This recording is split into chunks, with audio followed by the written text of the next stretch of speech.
ಈ ವರ್ಷ ಅಂತೂ ಬೇಸಿಗೆಗಾಲ ಮುಗಿಯೋಕ್ಕೆ ಮುಂಚೆನೇ ಮಳೆಗಾಲ ಶುರುವಾಗಿ ಹೋಗಿದೆ. ಮಕ್ಳದ್ದು ಇನ್ನೂ ಬೇಸಿಗೆ ರಜೆನೇ ಮುಗ್ದಿಲ್ಲ, ಆದರೆ ಬೇಸಿಗೆಗಾಲ ಮುಗ್ದೇ ಹೋಯ್ತೇನೋ ಅಂತ ಅನ್ನಿಸ್ತಾ ಇದೆ. ಸಮನ್ವಿ ಸ್ಕೂಲ್ ಇನ್ನೇನು ಶುರುನೇ ಆಗಿ ಹೋಗುತ್ತೆ. ಅಷ್ಟರಲ್ಲಿ ಅವಳಿಗೆ ಇಲ್ಲೇ ಬೆಂಗಳೂರಲ್ಲಿರೋ ಸ್ನೋ ಸಿಟಿಗೆ ಕರ್ಕೊಂಡು ಹೋಗೋಣ ಅಂತ ಹೇಳಿ ಇವತ್ತು ಜಾನು ಸಮನ್ವಿ ಇಬ್ಬರೂ ಸ್ನೋ ಸಿಟಿಗೆ ಹೋಗಿದ್ದಾರೆ. ಸ್ನೋ ಸಿಟಿನಲ್ಲಿ ಎಂಟ್ರಿ ಫೀಸ್ ಬಂದು 650 ರುಪೀಸ್ ಇರುತ್ತೆ ವೀಕ್ ಡೇನಲ್ಲಿ. ವೀಕೆಂಡ್ ಹೋದರೆ 750 ರೂಪಾಯಿ ಎಂಟ್ರಿ ಫೀಸ್ ಇರುತ್ತೆ.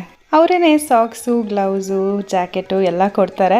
ಆದರೆ ಇನ್ನೂ ಚಳಿ ಆಗ್ತದೆ ಅಂತ ಸಮನ್ವಿ ಹೇಳ್ತಿದ್ಲಂತೆ. ಸೊ ನೀವೇನಾದರೂ ಸ್ನೋ ಸಿಟಿಗೆ ಹೋಗಬೇಕು ಅಂತ ಪ್ಲ್ಯಾನ್ ಮಾಡ್ತಿದ್ರೆ, ಮಕ್ಳಿಗೆ ಕರ್ಕೊಂಡು ಹೋಗ್ತಿದ್ರೆ ಸ್ವಲ್ಪ ನೀವು ಮನೆಯಿಂದನೇ ಜಾಕೆಟ್ ಹಾಕ್ಕೊಂಡು ಕರ್ಕೊಂಡು ಹೋಗೋದು ಒಳ್ಳೆಯದು. ಯಾಕಂದರೆ ಒಳಗಿನ ಟೆಂಪರೇಚರ್ -7 ಡಿಗ್ರೀಸ್ ಇರುತ್ತಂತೆ. ಸ್ವಲ್ಪ ಚಳಿನೇ ಅನಿಸುತ್ತೆ ಮಕ್ಕಳು ಹೋದರೆ. ಪ್ರತಿ 15 ನಿಮಿಷಕ್ಕೆ ಒಂದ್ಸಲಿ ಸ್ನೋ ಫ್ಲೇಕ್ಸ್ ಬೀಳೋ ಥರ ಎಲ್ಲ ಇರತ್ತಂತೆ, ಸ್ಲೈಡು ಅದೆಲ್ಲ ಇರುತ್ತೆ. ಸೊ ಮಕ್ಕಳು ಹೋದರೆ ಖಂಡಿತವಾಗ್ಲೂ ಎಂಜಾಯ್ ಮಾಡೇ ಮಾಡ್ತಾರೆ. ಸ್ನೋ ಸಿಟಿಲಿ ಆಟ ಮುಗಿಸಿದ ಮೇಲೆ ಸಮನ್ವಿ ಮೇಲೆ ಅಲ್ಲೇ ಪ್ಲೇ ಝೋನ್ ಇದೆ, ಅಲ್ಲಿ ಹೋಗಿ ಆಟ ಆಡ್ಕೊಂಡು ಬಂದ್ಲು.